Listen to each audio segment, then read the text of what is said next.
Welcome to Western's Financial Aid Info session on financial literacy.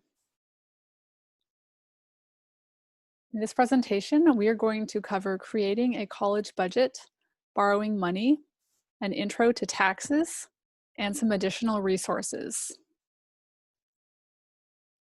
We want you to know that money management does not have to be scary or intimidating, and we're here to help. Knowing your numbers, your income and expenses, can give you and your family peace of mind, can allow you to focus on classes and your once-in-a-lifetime college experience, and can help you feel confident that you are making informed decisions that are right for you and your family. We also want to note that we are recording this webinar in the midst of the coronavirus, and so some of the information on here may not be completely relevant at this time, but it may be a little bit later on in the academic year. So let's cover some budgeting basics. We recommend that all students sit down and create a budget to make sure that your income will cover your expenses. Budgets are not set in stone. They work best when they are updated frequently to reflect your life and any changes that may occur in your income or expenses. In terms of income right now, we're looking at financial aid. This includes grants, scholarships, and loans.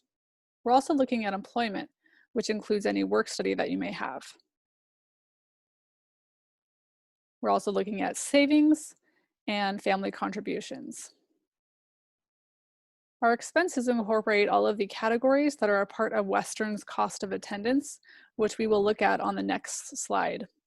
So this would include tuition and fees, books and supplies, room and board, which just means housing and food, personal expenses, and transportation.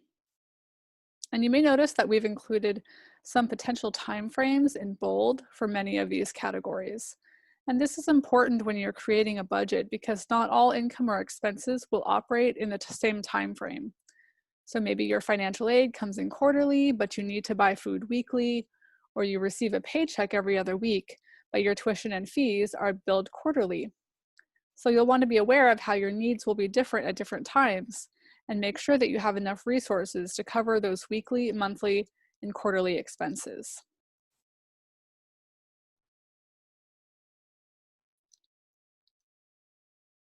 So this is the standard Western cost of attendance for 2020 to 2021. Here we're looking at direct costs and indirect costs. The direct costs are billed directly by Western, indirect costs are not. So direct costs would include tuition and fees, room and board if you are living on campus, and the one-time enrollment fee for incoming students. If you are not an incoming student, this last fee will not apply to you. The indirect costs would be everything from books and supplies to transportation to personal expenses, which is anything from toothpaste to pizza. And it would include room and board if you are living off campus. Of course, the values and the cost of attendance are going to change from year to year, but these are the main areas that you can start to use when you're building your budget. The direct costs are billed by Western, so you would have less control over these. If you attend at a certain enrollment level and choose a certain type of on-campus housing, your expenses will be pretty much set. But there's a lot more variability when it comes to indirect costs. Some students may end up paying more in these areas, some may end up paying less. It really depends on your lifestyle, some factors which may be out of your control, and some of the different choices that you may make. These are some of the budgeting resources available on Western's website. The main financial aid website is finaid.wwu.edu. From there, you can go to Forms and Resources and then click on Budgets. And there you'll be able to see our cost and resource calculator and our budgeting worksheet. And these forms you can actually fill in on our website. The budgeting worksheet you can also print to PDF. And this is a really good way to start to fill in a lot of those different categories for different types of expenses or income or financial aid that you may end up having for this upcoming year. We really recommend that you play around with this or a different budgeting tool because we want you to get to Western knowing how you're going to cover your main expenses so that you're not stressed out about money and can focus on your classes and experiencing everything that Western has to offer. And remember, the financial aid office is always here if you have any questions about your financial aid award or creating a budget. So please do whatever you need to do in order to be informed.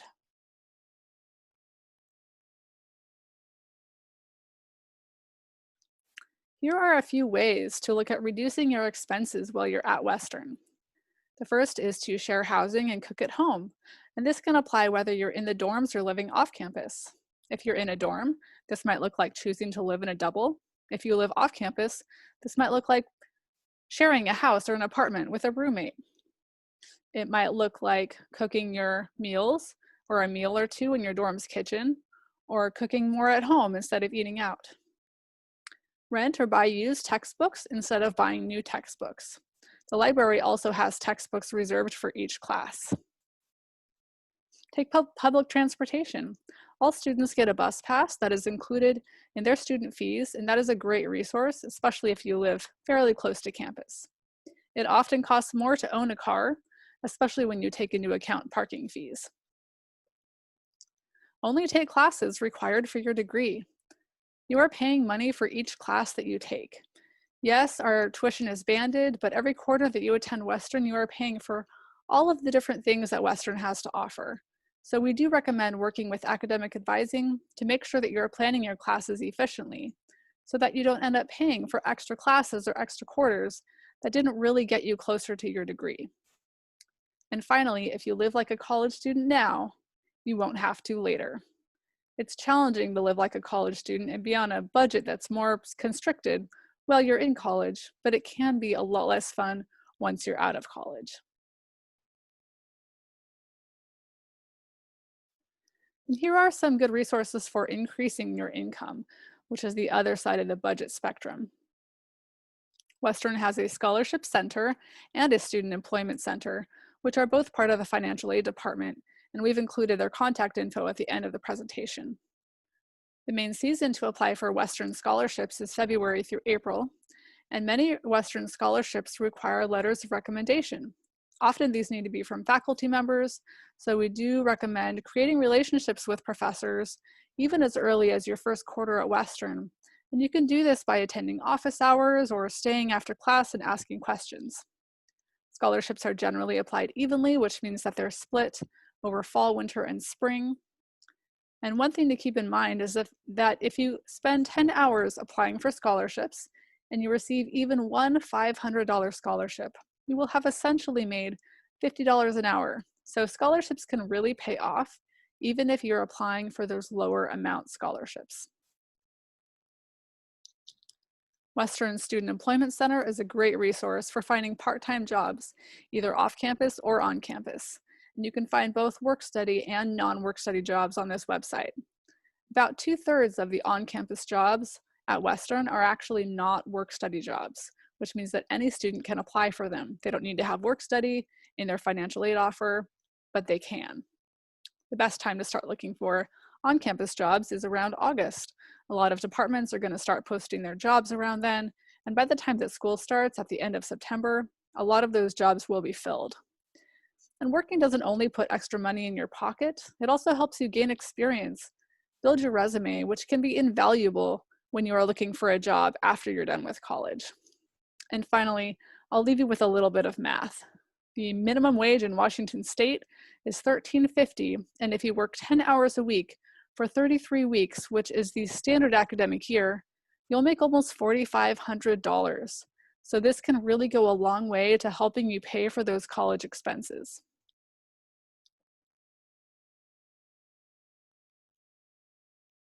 One thing you might be wondering at this point is how much loan do you borrow?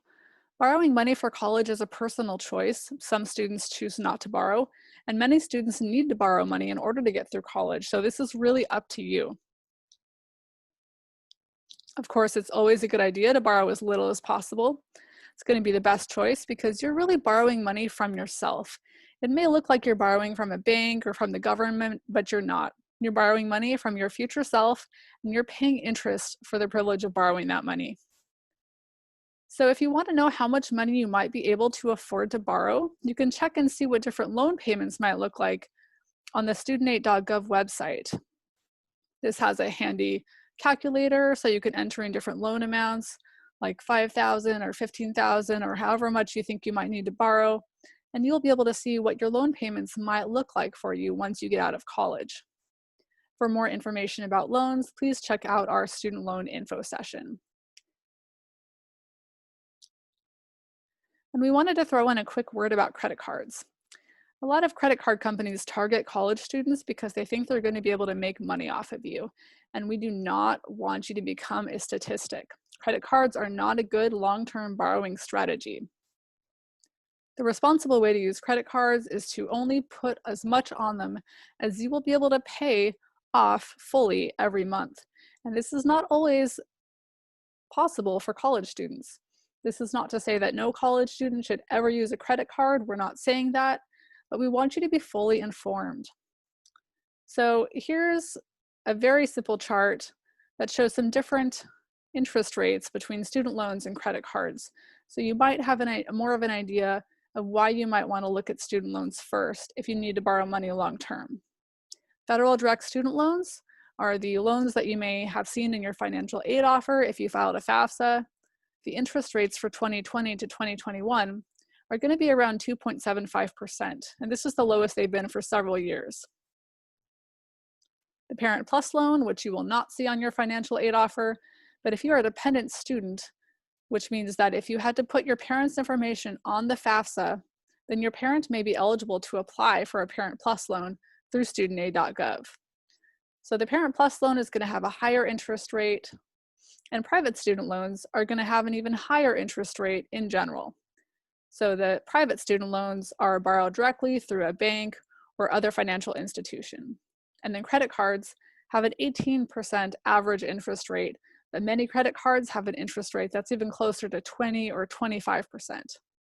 So if you borrow $1,000 and you pay it off over a year, how much interest are you actually paying? How much extra money are you paying to your loan lender?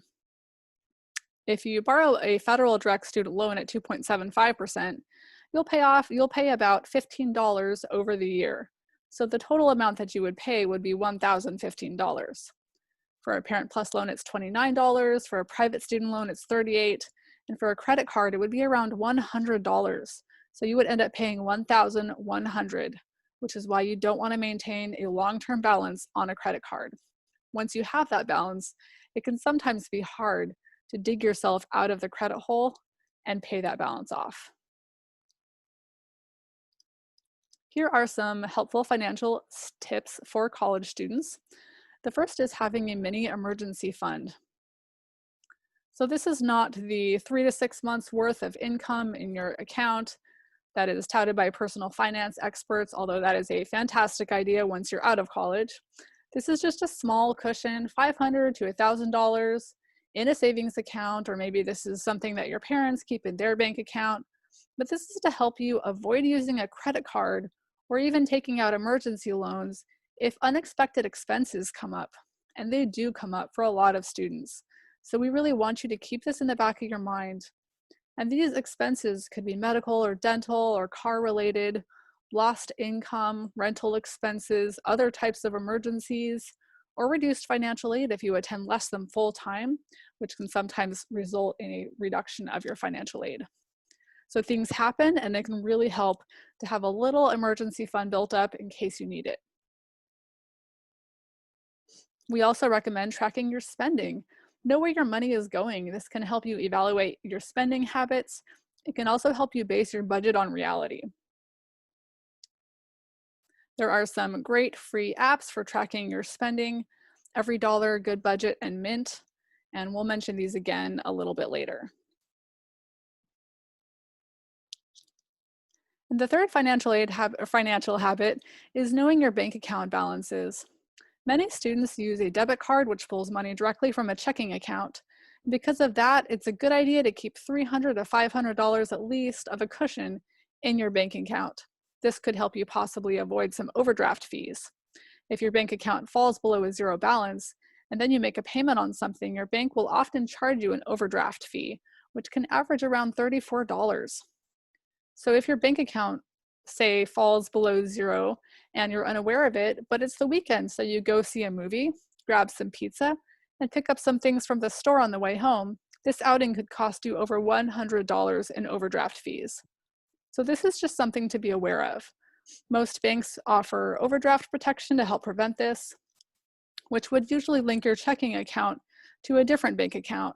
And there can still be a fee to use this, usually around $12, but it would really depend on your bank. So go ahead and talk to them, see if you have overdraft protection set up, and make sure you have an easy way of checking your bank account. Most, if not all banks, have an app, which makes it really easy to check your account balance at least once a week. Everybody's favorite topic, taxes. Do you need to file a tax return? The best way to find this out is on the irs.gov website. You can go straight there and find the interactive tax assistant, or you can just Google, do I need to file a tax return? And the first or second option that pops up is going to be the irs.gov website. And this will help you figure out if you need to file. You will need to know whether your parents are claiming you as a dependent on their tax return, and also how much money you made during the tax year. And even if you don't technically need to file a tax return, sometimes it can be a good idea. For example, if you worked during the tax year and you made $9,000, you wouldn't be required to file because you didn't make the $12,200, which is the minimum limit for 2019, but you possibly had taxes withheld from the money that you did make, and you might be able to get a refund for part or all of those taxes. Also, if you paid for any part of your tuition, fees, books, or other required materials for your education, you might be eligible to receive an education credit refund. If, however, you were claimed as a dependent by a parent on their tax return, then they would be the one who would be eligible potentially for that credit refund. So we just want you to know that there are some advantages to filing your taxes, even if you aren't technically required to. And if you decide to file your taxes, how do you do it? So there are multiple ways to file your taxes for free, both online and in person. This is a screenshot of the front page of the irs.gov website, where there's a big button that says do your taxes for free. And when you click on it, it will lead you to a page of resources. And while some of the resources exclude Washington State, we've listed 2 resources here that do include Washington State residents, as long as their adjusted gross incomes are within the range allowed. If you're a student, your adjusted gross income is most likely just the total of any earnings you made from a job and any interest that you made from your bank account. So that's a really good resource. Unless you own a complex business or have complicated finances, you usually do not need to go and pay someone $200 or more to file your taxes for you. And if you still want in-person help, there is a free on-campus resource called VITA, which is the Voluntary Income Tax Assistance Program. VITA volunteers are trained, and if you bring in your tax information and your identification, they will usually be able to file your taxes right there. This resource is available February through April, and it usually takes place in a room in the College of Business on campus. The www.bap.org website is going to be your best resource to find out more information about this, starting in around February. We also generally post information about it on the financial aid website. I'm going to leave you with some financial literacy resources. So the first resources are from our financial aid website. Again, it's finaid.wwu.edu. You can go to forms and resources and then budgets, and you'll be able to find our interactive budget worksheets along with a free ebook, 40 money management tips every college student should know, which is a very quick and easy read and has a lot of good money tips in it. If you are interested in learning more about money management, budgeting, loans, credit scores, or anything else money related, check out smartaboutmoney.org or cashcourse.org. So these are both free websites. They're hosted by a nonprofit and will never ask you for money. They're not trying to sell you anything, they're purely educational. And again, here are some of our favorite helpful free money apps. This is the EveryDollar app that will help you track your spending. Good Budget, which will basically do the same thing. It just looks a little bit different. Mint is another app that you can use for budgeting, but it also has some additional resources And NerdWallet is going to focus on these additional resources as well, which would include learning more about your credit score and different types of credit cards. And then if you ever do have emergency needs, which does come up from time to time, you can visit our website, fina.wwu.edu. Click on Food and Shelter Assistance. And here we do provide resources that are available both on Western's campus and in the greater Bellingham area. You can also find out more about our emergency loan program. So this is a short-term emergency loan just through Western. There are a few qualifications that students need to meet, but there's no credit check and the application goes through very quickly, usually within a day or so. For amounts up to $600, and the repayment period is 30, 60, or 90 days. The loan is very inexpensive. It costs only $5 to borrow this loan, and it does not accrue interest until after the first 30 days, when it does start to accrue interest at a 1% rate. So there are consequences if you're not able to pay it back after the repayment period, but if you need quick cash and you know that you have money coming in a little bit later, this can be a really good option. Thank you so much for watching this presentation. If you have any questions, please contact the Financial Aid Services Center or the Scholarship Center or the Student Employment Center. We are all part of financial aid. We're open year-round, and we're here to help you with whatever you need. Thank you and have a great day.